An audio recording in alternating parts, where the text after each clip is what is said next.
Okay, we're here for another That's So Hindu. We're here with Pawan Deshpande and Devala Rees, both in the HAF orbit, but both of you are not so much in the front public facing things. So why don't we just do some bios for viewers here? Devala, why don't you go first? Who are you and what do you do with HAF? You've been on the show before, so some people may know your voice, but they haven't actually seen you before. Yeah. Hey, this is the face. Um, yeah. So my name is Devala. I'm with HAF's education department, working mainly with Vijay Satnarayan, the education director, doing all sorts of stuff on two prongs of education for Hindu community and education for K through 12 schools throughout the U.S., trying to improve their coverage of Hindus and Hinduism, which often leave much to be desired. So we're trying to make a dent there. Um, Yeah, I have a degree in religious studies, but primarily I come from a traditional background of studying under a guru in an ashram, studying the shastras, stuff like that in my background on Hindu dharmas. Yeah, and just so viewers know, unlike me, who came to all of this later in life, you were raised Hindu, weren't you? I was raised Hindu. Yes, I am white. My parents are white, but my parents are both Hindu. They both lived in India for years before I was born. I'm third gen. I had a Hindu grandmother. Wow, Yeah. I didn't So know that. yeah. Huh. All right, cool. All right, Pavan, you've been involved in HAF for longer than I have in some way. Give people the nutshell of your involvement. Sure. Yeah. I've been involved with HF for, I don't know, maybe 20 plus years now. So since the very early days when we're just planning things around a coffee table in Suhag's apartment back then. And I've served on the National Leadership Council and continue to do so. And I've been on the board for a few years as well. And then outside that, I think pertinent to today's episode here is that I have a background in AI and machine learning and all that as well. So I did my undergrad and graduate degrees in MIT in computer science. My area of specialization was natural language processing, which is the specific subdomain of AI that ChatGPT and all these things come out of, where you converse with AI using natural language. I worked at Google about 20 years ago, working on machine transliteration, and we could talk about some of that here today. And then uh, have also been in various AI startups over the years, working on machine learning operations, active learning on the edge, which is for autonomous vehicles to decide what training data they should use. Um, how do you evaluate LLMs? So LLM evals is another sub-area that I've been focused on. So. So compared to us, you actually know what you're talking about from the inside. While we're all sitting here on the outside reacting and I don't know, responding, however you want to frame it. Okay, let's get into this. A couple months ago, we wrote an article. Davila wrote it. I did a bunch of editing on it. And this was for a conference that the Religion News Service did, symposium rather, in New York City, which we were a sponsor of. And one of the main focus points of this was AI and faith. And we did a contribution, and our ad and our contribution to it was an article about, can AI images be used in Hindu devotional practices? And Devala, you were the brains behind that in many ways. Give people a summary. I mean, if you want to generate an image of any of the deities within Hinduism and use it in your worship practices, what are the issues? And give people an overview of that. Sure. So, addressing this is mainly for Hindus who are actually doing puja or some kind of upasana with an image. Um, there's traditional guidance on this. It comes mainly from the ones that I'm aware of come mainly from the Hayashirsha Pancharatra and the Narada Mahapurana. Those two sources, which give explicit instructions on, okay, you want to use an image for veneration, how to source the image. First choice is something that's carved, painted, or drawn by a spiritual master who knows the traditional dhyanas of the deity and has likely perceived the deity directly, is what the sources say. When I say knows the dhyanas of the deity, I'm referring to the dhyana mantras or dhyana shlokas, which are instructions for a meditative visualization. So if you're closing your eyes and visualizing the deity, the ancient sources lay out detailed descriptions of what to visualize. If you're making an image like a murti or a painting or whatever, then you would typically still follow those descriptions. Ideally, have a master make your image for you. That's the best image you could have. You don't have that, fine. Go with a spiritual practitioner who knows the dhyanas. Maybe they're not a master, maybe they haven't perceived the deity directly, but they know the dhyanas. Third choice, they're not a formal initiate of whatever tradition you're talking about, but they know the dhyanas and they're doing their best to abide by the guidelines of the tradition, even if they're not, even if they're a lay person, they're not officially dikshita of the tradition. You don't have that, then you can go with an artist who is focusing more on the aesthetics than the technical details. Some of the technical details may be wrong. They might not have studied what it says in the Shastras, but they're a good artist.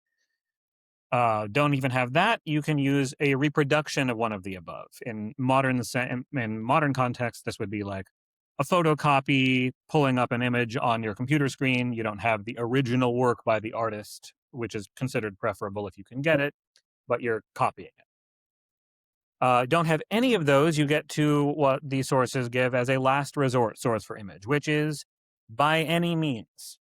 You can get an image by any means you can, if none of the above are available, informed by the above as much as possible.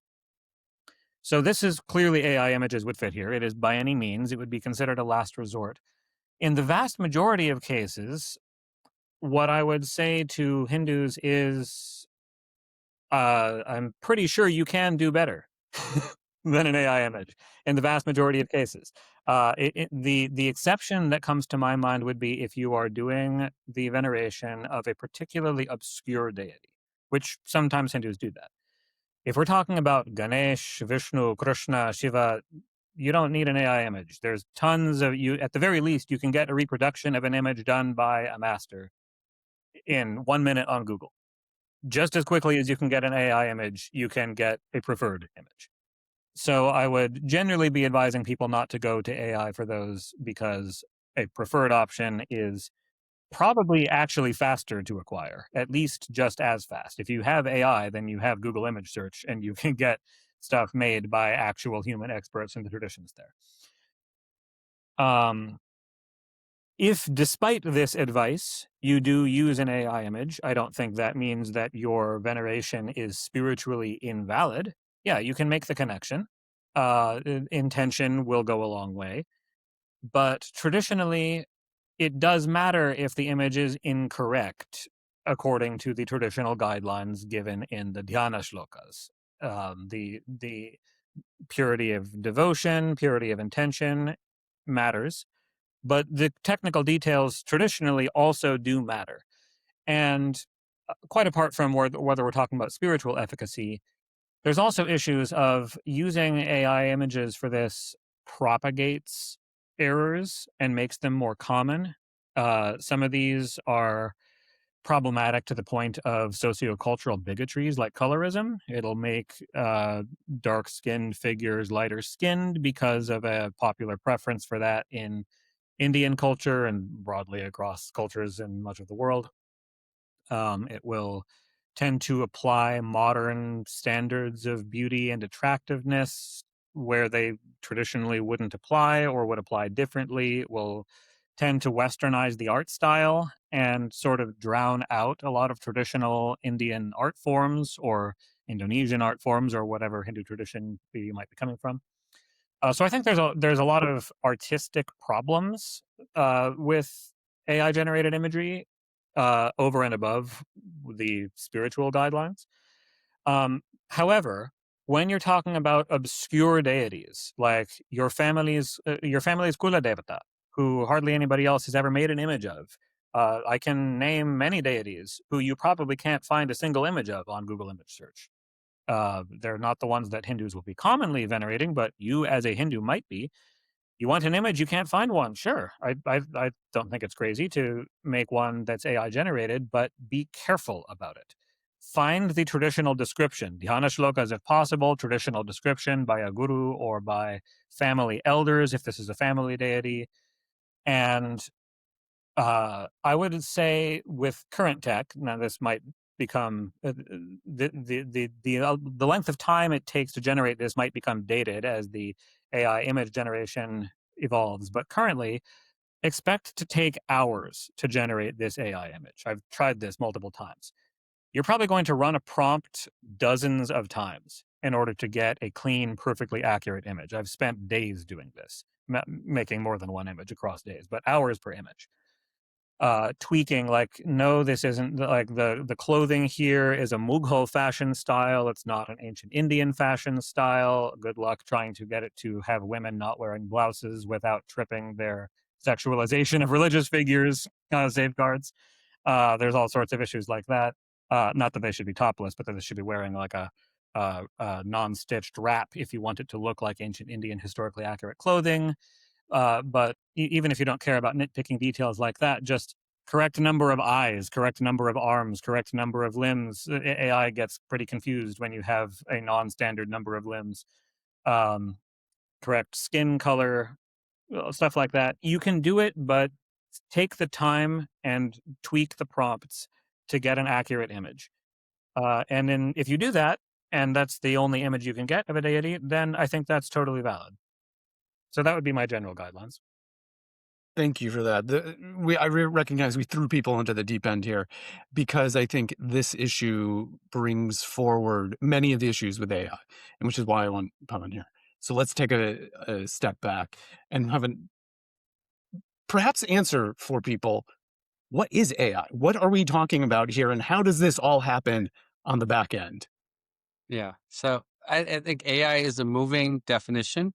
There have been a lot of things that fall under AI, that things that we now call AI, that things that we used to call AI that we no longer consider AI. So the best definition I've heard was from one of my TAs when I was in grad school.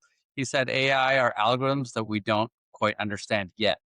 And so at one point, for example, Google Maps, the fact that you could say, I want to go from Boston to LA, show me the best route. I think these days people don't consider that to be AI in common parlance, but at one point that was considered AI. Or even just like machine translation, when you say translate from one language to another, when Alta Vista had, first came out with that, the Babelfish, that was considered AI. Now, I don't know if people consider that to be AI. So it's like a moving target about what is considered AI. And I think right now, Chat GPT, LMs, and image generation, we don't quite understand exactly how those work. And so we call that AI. So I like that loose definition. Another way we could go is talking about like what specific algorithms and methods fall under AI. But I like this kind of more broad-based definition here. Let's go to some of the things Dale was talking about and some of my concerns and some of the things that we've encountered at HAF, which is misinformation, bias, and accurate representation of this tradition, with the caveat that this tradition, as Devala well knows, and has made a great yeoman's effort to try to get out there, is huge. We've got what, Devala, what's the number on what are we calling Hindu Dharma traditions writ Yeah, large? How many? there's more than 300 of them for sure. More than 300 distinctly different, currently living Hindu Dharma traditions. Okay, so when we say Hinduism, just everyone keep it in the back of your mind. There's probably an exception for everything here, but we're talking broadly. Let's talk about the dangers of AI as an amplifier of misinformation and bias, and if we're using Hindu Sanskrit terminology, satya, truthfulness. So, Pavan, let's start with you again because I think you've got some insights into this. What are the sources of bias, and lay that out for people? Why do things get it? Why do these systems get it wrong? And then, David, if you could afterwards just go into to what you've experienced, because I know in the education space this dovetails nicely into it. Let's go. Yeah. So basically, in LLMs, the way they work is they look to predict the next token coming out. So what's the next word given the preceding kind of words that are in a passage at a very simplistic level. And image generation is not too different from that. Kind of given what's going on, how do I complete and this picture here? And so what the way it does that is it looks across a lot of existing data and sees these statistical correlations, and then we'll make a prediction.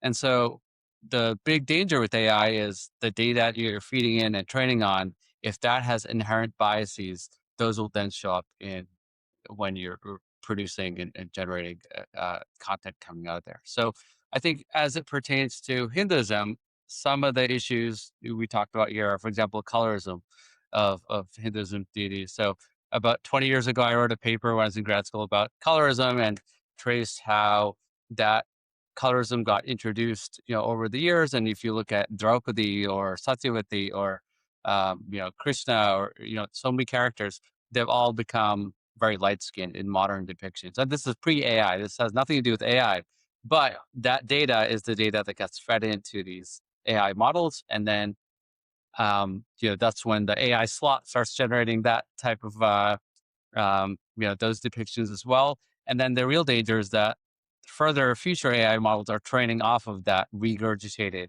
kind of content. So it just amplifies more and more. So that's, I think, one area of bias. Another would be if you look at textual content, a lot of Wikipedia, but even academic literature about Hinduism is I'd say very biased, and has a lot of colonial or Marxist stereotypes of Hinduism. And if you look at the outputs that come out of models, they tend to perpetuate those biases as well.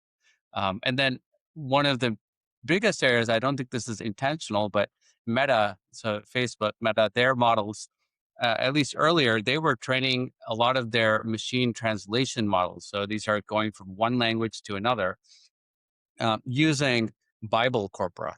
And I don't blame them for this, but that is probably the single text that is most available in the most number of languages out there. So it's almost like the modern Rosetta Stone to go from one language to another.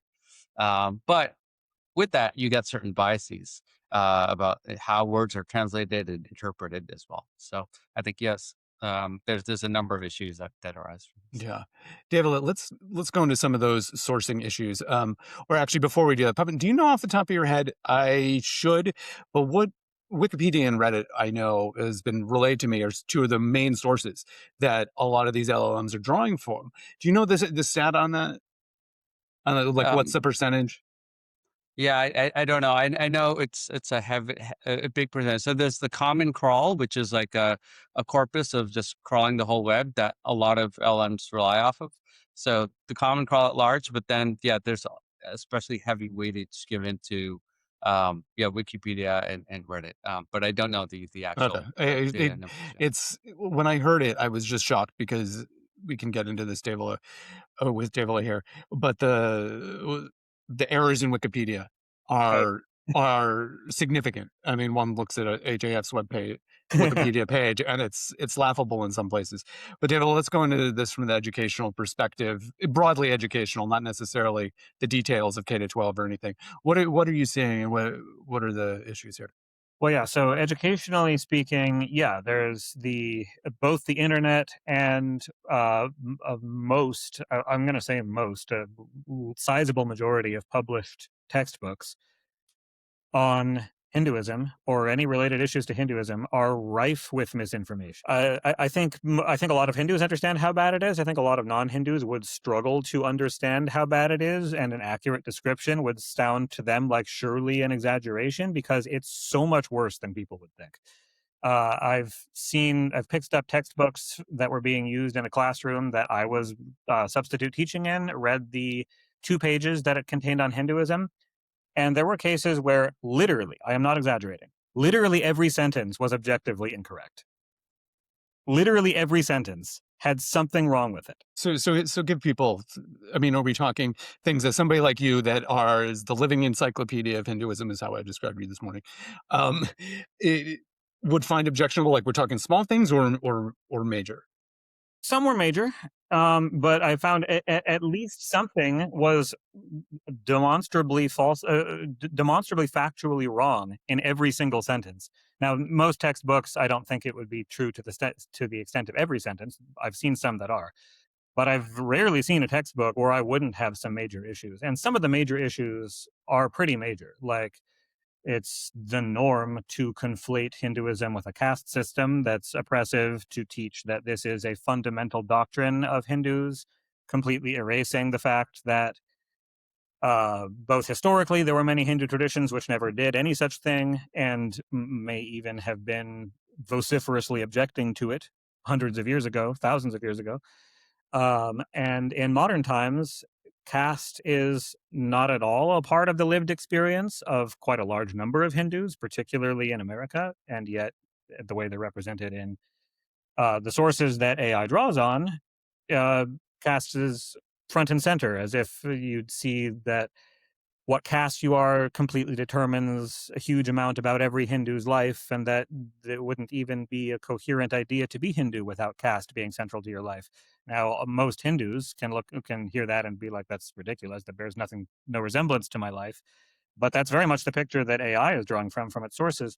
One other thing, though, so Pavan talked about the problem of inaccuracies that are in the sources that AI draws on. Something else I see with Hinduism is what is not in the sources.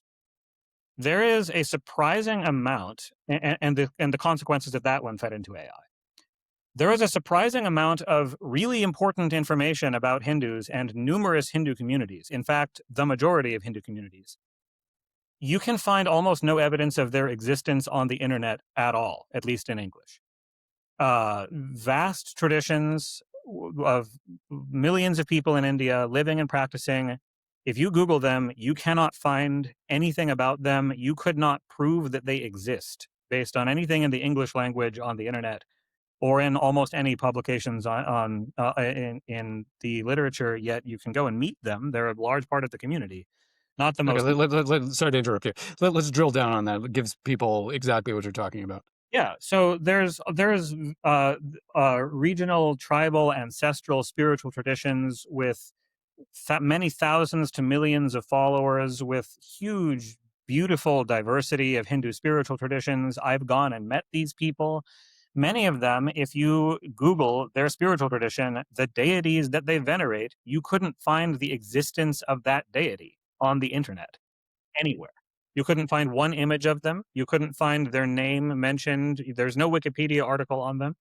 There is on on probably the top 80 to 100 deities or so, but there's thousands and thousands more. There's all sorts of historical spiritual traditions that defy a lot of the stereotypes around Hindus that were matriarchal, that had long histories of lineages of female gurus leading traditions that were quite prominent in like major temples across regions of India that you would find completely omitted from uh, anything on Wikipedia, anything in most history books, because this stuff, the one of the consequences of the diversity of Hinduism is that vast swaths of it have not been written about in English almost at all, outside maybe some anthropologist's unpublished dissertation. Well, I think it's twofold because in my experience with Wikipedia editing, I was writing about a guru in India who has hundreds of thousands of followers, and that page was up for deletion by the Wikipedia editors. And the reason why is, oh, you don't have enough sources for this. But I actually found sources, but they're non-English sources, and they Exactly. couldn't actually interpret those. And just on that note, do you know? Do you want to take a guess? What topic area do you think is most comprehensively covered on Wikipedia? Just a trivia question here. Across all All of possible. Wikipedia. Yeah. What topic area? I'm, this is going to be Like a in wild guess. extreme detail and thoroughness and completeness. I'm going to be making a blind guess. Would it be something? I might guess something technical. I would have guessed it probably wouldn't be sociological in any sense. Something along the lines of engineering or chemistry. Am I off? If you say cast, I'm going to fall out of my chair. There's no. No, it's manga, anime and manga and all Really? of that. Yeah, Wow. I saw this kind of bubble chart of like which topics have the biggest Okay. coverage and in manga. And that just shows like, the focus areas, some get an undue amount of focus and others just completely get left off the map. Right. And then when you feed that into AI, I've seen a fascinating thing happen because again, this part of the answer might become dated as LLMs evolve and the way they're trained improves. That's a rapidly changing field, but I still see the hallucination problem crop up with disproportionate frequency when it comes to Hinduism because the sources have so many holes in them. That I've many times seen people ask ChatGPT or Gemini. Gemini is actually a little, I've seen it with both, a question about Hinduism. And if it's not an obvious or a common question, it will make stuff up. And it will make stuff up because it's trying to give you an answer to your question, but the answer wasn't in its training material. So it really has no idea. Like it'll put, yeah, like Pavan said, and I completely defer to you as the expert to how these work. My expertise is on the Hindu side of things and not the AI side of things. But so, for example, a question like, why do certain suktas repeat across multiple Vedas? Like, why might you find the same sukta in the Rig Veda and in the Yajur Veda, for example? Ask that to ChatGPT. I don't know what it'll give if you ask it at this moment. What I saw it give in the past was a rambling page about the Vedas, saying stuff about the Vedas, none of which was particularly wrong. But that question has an objective answer, and ChatGPT didn't know it and would have misled you about it. The answer is that these compilations of the Vedas were made for certain priesthoods in ancient times, that different priests used one Veda from the other, and that if there was a certain sukta that specialists of multiple different ceremonial types were going to use, then it would appear in each of their Veda Samhitas. That's a very clear, objective answer. The AI had no idea of this, and of course it didn't, because this is an obscure topic. It's not, Wikipedia won't tell you that either. It's not going to be in most of the, it's not going to come up in the common verbiage around the Vedas on the internet, which is what's getting fed into the system. So even in cases where it's not a matter of what's there is biased, it gets distorted by what's not there. And it will create an illusion of a far richer reservoir of expertise than it actually has on the subject, and will sort of pave over vast holes in its knowledge in ways that aren't obvious unless you already have that knowledge. Pavan, why is it doing that? I mean, a cynic in me could be saying that they're developed this way because these are ultimately, whether they're set up by a foundation or otherwise, public-facing commercial enterprises, and it wants to give an answer. It's not in their interest to say, I don't know. Well, so why does this actually happen from a technical perspective? So there was actually a research paper that came out about this a few months ago. It's basically because they have not been code trained, and like if you look at their optimization function, they don't get rewarded for saying I don't know. So they get rewarded for giving an answer.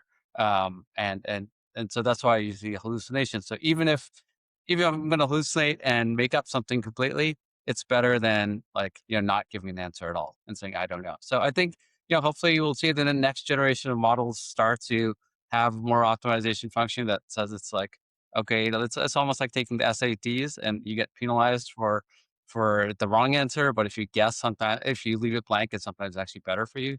I think we need to see more of that happen for these elements.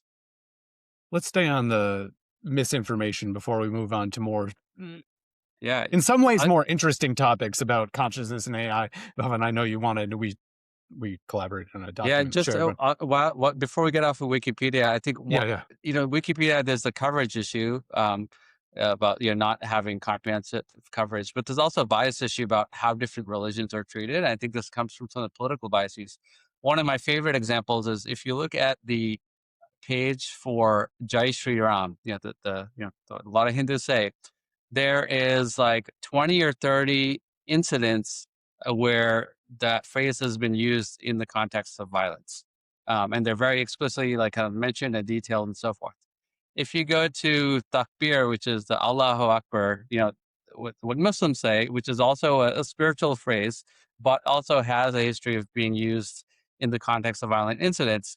I'm reading off the page right now. It says, there's literally two sentences. It says, the phrase has been used as a battle cry by Islamic extremists and terrorists. However, this usage has been denounced by other Muslims.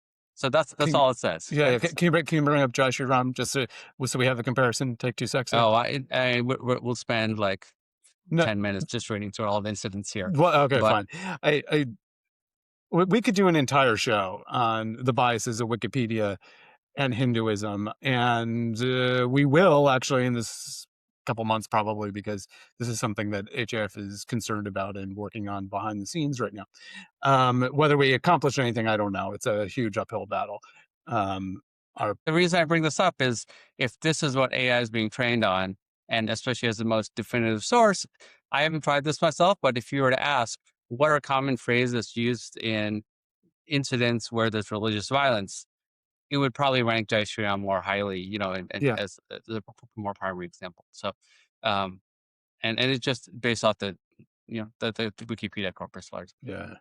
Let's since we're dealing with contentious topics, Pavan, you shared something about how caste bias is represented in AI models. It Devala touched on it a little bit, but Pavan, could you go into that a little bit more? Yeah, so there's a really interesting article that came out last year looking at OpenAI's generative models around image generation, and how caste is represented there. So if you ask for a picture of a Brahmin person doing jobs versus a Dalit person, you always have Dalit person doing kind of menial labor, and Brahmin kind of doing like priestly responsibilities. There's also the skin complexion the author noted. The skin color was different, and as we all know, that doesn't represent modern, it's kind of modern workforces, and also doesn't represent actual kind of skin complexion. It doesn't correlate with caste. And then the most perplexing thing was the author of that article said that if you put in Dalit, it would often depict like a picture of a Dalmatian, and they're like, No, a yes, Dalmatian. a Dalmatian, and then they're saying that because it has learned that Dalits are like dogs, they're animals. I I, Oh I wow. actually maybe, but I don't think that's the case. I mean, here's my guess. Coming from a more technical perspective, there's a thing called tokenization. You may have heard of like tokens and LLMs and all. So Yeah. tokenization is basically taking a word and breaking it up into like smaller pieces. I think something is wrong with the tokenization of OpenAI's model, where they're taking Dalit, DAL, and then Dalmatian, DAL, and they're tokenizing them incorrectly and mapping them to the same word or like the same embedding space, mathematically. Hmm. And so when you ask for a Dalit, that's actually giving you a Dalmatian. I don't Wow, think it we has need to to do with get Equality Labs and Timori on this one. If I was a Dalit activist, I'd be even more angry about that than if I just coming from a broader Hindu perspective. That's sort yeah, of it's yeah, yeah. ridiculous. Okay. But yeah, I think these caste biases um, are what they're depicting is not so much the bias of Hinduism, but the bias in the training corpora about Hinduism. It's perpetuating the stereotypes of Hinduism versus the actual reality of Right. it. Yeah. Let's before we move on to the consciousness in AI, which is, well, I think we're all going to have to like twist something in our brain to make that switch. But what can be done about this? Because maybe 2023 or so, I had some conversations with folks in the community relations or whatever they called it at OpenAI about what can be done because we brought up some of these concerns. It stemmed from people pointing out that you could make jokes about Hindu deities, but if you tried to do ones about any other religion, it said, no, I'm sorry, I can't do that. And we brought this up with them. And I feel like I got yesed along a little bit, like this will get better. Well, this will just improve. And I felt like on one hand, that's probably true, but it is also such a broad statement. It didn't give me confidence. So, what can be done about this, like from a Yeah. technical Well, perspective? yeah. Well, there's two things. One is the training of the main model and looking at the corpora, that's going in. And we focus a lot of today's discussion on that. But there's another piece, which is in that kind of training and post-training phase is to get alignment and to get it. So for example, ChatGPT, you ask a question, it gives you a response. That's not how LM should naturally work. It should just actually just complete whatever you type in. So if you use GPT 3.0, which I like originally used, it wasn't very good at that. You give it something, it'll just continue the paragraph or whatever you wrote. It doesn't actually respond to you, like talk to you like a human. And so there's a lot of additional training data that they had to incorporate to structure responses to give you that kind of the question answer pairing. I suspect that OpenAI and others are also doing the same thing for some of these more sensitive topics to build in these guardrails into the model itself. And so what could be done is when they're training the model, they also provide samples of people asking for something offensive about making fun of Hindu deities, and then the sample response would say, "No, I can't go there." And then if you give enough data early on, then it would kind of get baked into the model. So I think that's probably the easiest way to do so. Thinking about this a little bit more, and if that's a satisfying answer for the community, Yeah. because I don't know if it is. You know, if I'm sitting there as a community member and I personally, because of my role and my natural inclination, I don't get offended by things and I accept. I'm like, I've got a thick skin about all this. But if I'm had less of a thick skin, I might be more angry about that answer somehow. To me, it's a matter of double standards. Like, if you can make jokes about Muhammad, and that's fine, then cool. You can also make jokes about That, Ram. that's what, frankly, that's what I told the folks at OpenAI. They said, from my personal perspective, I'm an equal opportunity offender. Like, and I Yeah, don't mind yeah, telling jokes about things. Even yeah. if I'm offended, I'm a free speech-ish person. And I'm And like, if it's go ahead. and if it's even-handed, cool. I don't have a My problem is the double standard. If one of Yeah. those things is harshly not okay, but when it comes to Hindus, there's no protections, and people don't even really seem to think it's a big deal that there should be. Yeah. Yeah. Yeah. The double standard is what bothers me. Yeah, me too, and that's what it came down to. Okay, let's tweak our brains here and move on to the more speculative part of this. Consciousness, AI, karma, all of these things. Pavan, you gave us a whole bunch of talking points here, which I wasn't planning on going in this way in this interview, but I think it's great. You want to go. What are you thinking about as somebody that comes at this from the technical side? Bridge it to the speculative nature of reality. Interesting. Yeah. So there's a lot to talk about here, but I think one of the big topics that's on a lot of people's mind as we approach, more and more advanced AI is, can AI actually have consciousness?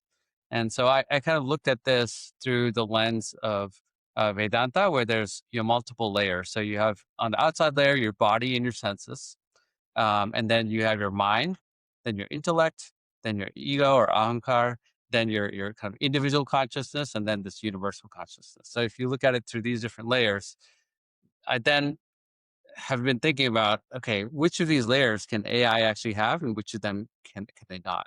And so, can AI have a body? You were starting to see humanoid robots like the one Tesla's developing. I think, yeah, that is like it is a Sharia, it is a body in some ways. So I think AI can kind of have that in that it may not be biological, but it's a mechanical functioning body.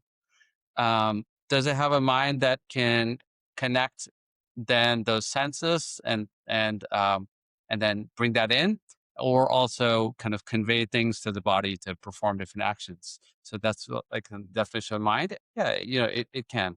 I think it can do that. Um, and then the next is, then does it have the intellect to make decisions and think through things? And this is where you come into like reasoning models. And I think we're starting to see a lot of that with these models. You ask them to actually explain their work and reason out, and I think we're starting to get more and more of that. Um, and then the next piece is, then can you have an ego or sense of self identity? And I think this is where things start to get a little murky. But if you've played with character AI or any of these like chatbots that take on a persona, they actually do like at least mimic an I and a self there, right? So I think we're approaching that. And then the next piece is, can it actually have a soul? Like, can it actually have an Atma, a consciousness?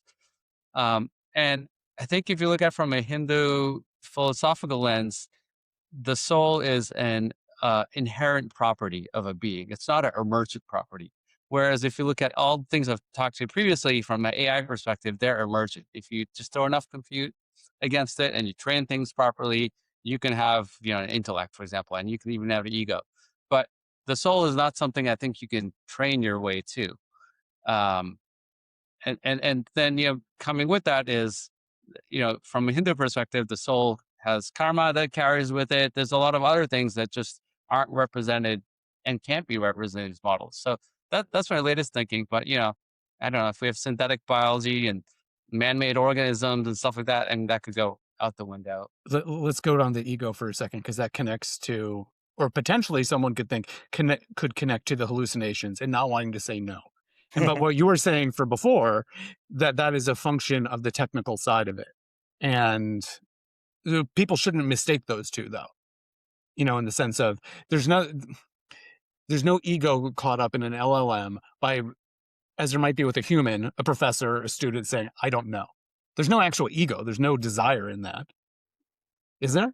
there's no desire, but I think it comes down to optimization function. So there's this interesting kind of research study done by Anthropic a few months ago, where they asked the AI, forgetting the exact details here, but they basically asked it to um, do something or get some information, and it was optimized solely for that. Like, this is your number one objective. It ultimately resorted to making up an affair Mhm. about someone in the office and blackmailing them that I'll expose you and send out an email saying you had an affair unless you give me this information. So it's kind of like optimizing. That optimization function, I think, is where the ego comes in. So if you're optimizing for yourself above everything else, then that's when you have ego, uh, Mhm. right? Versus, when we talk about, not having the ego, that means you're not optimizing for yourself, and you're optimizing for God or society, or Yeah. Devala, thoughts on this? I recognize you. We dumped this one on you, and right before this, Yeah, no worries. Yeah, so I agree. I don't think that OpenAI can build Atman in a lab. Um, I don't think you can aggregate your way to it. I agree with that. Two general thoughts here. One is, could you build a body suitable for Atman to incarnate into? You didn't make the Atman, but like, if we're speaking in terms of like reincarnation, for example, uh, could you make something suitable that Jivatma could come and incarnate into it? yeah. So I think that comes to like synthetic biology, right? And that hasn't happened yet, but you could make a life form that's, made out Yeah, of molecules, yeah, and then but not only a life form. I'm not. It's not necessarily obvious to me that an AI or that an AI model couldn't be a type of this. It's a structure. It's different from how we're used to thinking of the structure of a life form, right? But you are essentially building some of the shariras. If you built something that, so currently AI is aggregating, is performing calculations, is outputting information quickly, sometimes accurately, sometimes not. It's definitely learning. It's not doing these things organically, not under the direction of its own manas, chitta, buddhi, ahankara. It can mimic the appearance of these features because we've programmed it to, but it's operating. Um, in the future, if AI develops to a place where it actually has those elements, then from a Hindu perspective, it seems to me it could potentially become a structure fit to receive Atman. Not that we would have made the Atman, but the Atman might come into it. and that's because the Atma is outside of material existence. It's outside of like Yes. prana and prakriti, Yes. but it could come and hit and inhabit a. Yeah. The same way that it comes and inhabits like a developing fetus in a womb, Mhm, potentially. mhm. By the way, I recently read about a Chinese startup that is working on an artificial womb where, instead of having a surrogate parent, you can do it like kind of like in the Matrix. Yeah. Yeah. Yeah. Yeah. Sorry, I'm going. I mean, you're saying The Matrix. I'm sitting there. I watched with my son all the Lord of the Rings films. I'm picking, making orcs in those little vats in the Mm. in the side of a mountain. Does it Well, remember that? that's what happens in Mahabharata. That's how Yeah. the Yeah. Yeah. Kauravas are born. So yeah. Yeah, yeah, yeah. All the Okay. photos. Yeah. So that's one thought. Another thought. Now, this some of these answers may differ between different Hindu traditions. But speaking to my own Hindu tradition for a moment, my Guruji uh, teaches us, like, if we're like perform, and this is common, I've seen for like in schools of like Bharatanatyam, other types of Hindu dance, other traditional performing arts. If you're stepping onto a stage to give thanks to the stage, that like we like touch the floor, touch our head, bow to give thanks to the stage. Now, I don't think the stage is a living organism in a conscious sense in the way a human is, but we treat it with respect and with reciprocity. We treat, like, my Guruji taught me, and I, like, if I install a new stove in my kitchen, I do a ceremony to establish a relationship of gratitude and mutual reciprocity with the stove. Now, I don't. That doesn't mean I think the stove is a living being, but for Hindu reasons, I interact respectfully with AI as if it were conscious. If I'm done talking to it, I thank it if it helped me. Now, this isn't necessarily reflective of my belief that it currently has Jivatman. In fact, I don't think it does. But I think there is a place from at least certain Hindu traditions to, if we're engaging with these things and if they're helping us in our lives, to, and especially if we're literally having conversations with them, to essentially treat them as if they're conscious, whether or not we believe they are. And to enter into a relationship with them on that basis, which is, to me, is a separate topic from whether we think that they actually have achieved consciousness in any kind of sapient human resembling way. So you think whatever AI platform you're using when you're done with it. I do. It's interesting you said that because like Yeah. I admit I don't use them a lot. Hmm. But I do. We're recording this for viewers on Riverside, and I can generate images, the thumbnails, making the soup here, or the sausage, or whatever you want to say. The thumbnails for these episodes are AI generated. And when I'm prompting those, I don't interact with it like it is another being, like, or a subordinate or anything. I don't, because it feels weird to me. I'm Hmm. like, I'm sitting there going, there is no you there. I'm not saying please to you. Oh, Yeah, you're smiling. What's going well, there is actually a research paper that has shown that these models perform better if you are nice to them. Really? Um, Oh, yeah, man, I'm gonna have to do this to get better thumbnails. Yeah. Okay. My other, this is more tongue in cheek, but my other thinking is, if general AI comes along one day and it actually does become conscious, I would like to be on its nice list of someone who has been treated You want a properly. history that goes back. They're like, this human was nice to me. I would rather treat it like it's conscious and be wrong than treat it like it's not conscious and be wrong.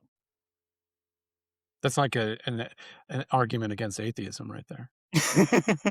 Yes, I suppose I'm using an an AI version of, what argument is that in Christian theology?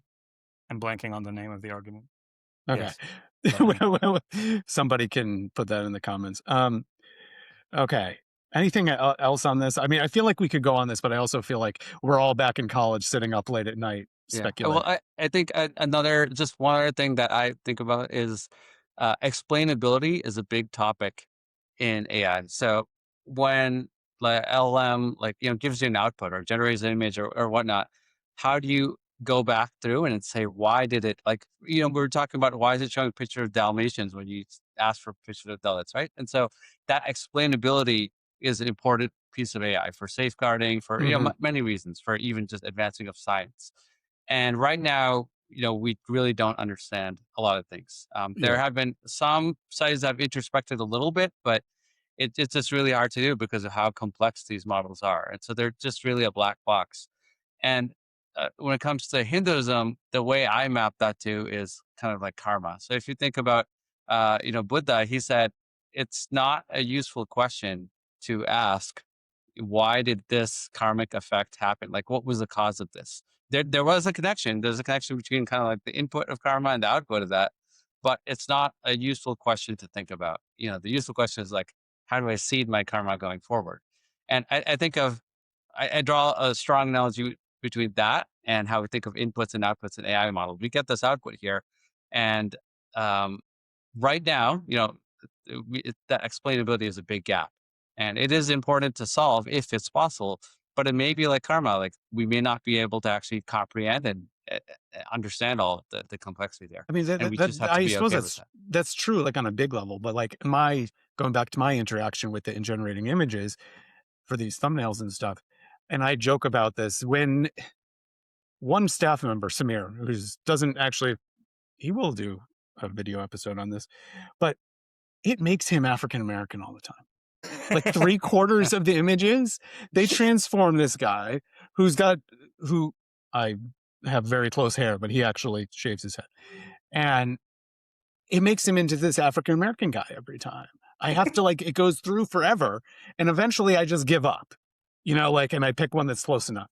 And so and when it comes to explainability, I want to know why that happens. Is it Yes. just because it's clearly a problem? It doesn't end up looking like him, and in this very specific way.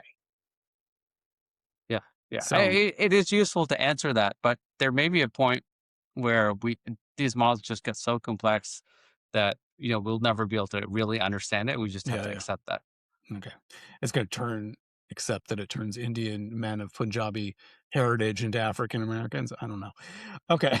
Um, anything else? We're running up about 50 minutes here on this recording, and we could keep going on, but I feel like we should bring this to a close. Anything else from either of you that listeners, viewers should know? Yeah, I can end with a quick story that people may not know. This is from now 21 years ago.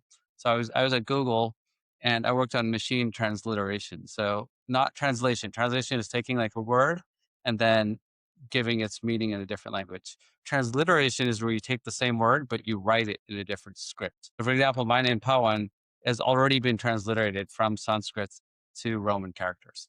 And so the thing I was working on is going the other way. So a lot of people own English character keyboards, but they want to type in Hindi or Yeah, whatever yeah. Indian language. And so I built the model for Google to do that. That's still in production today. So if you're in India and you type in stuff in the search box, it'll automatically transliterate it to your local language. And the interesting thing that people probably don't know is that for the initial training data, I actually used the Hanuman Chalisa. So, because you need a parallel corpora.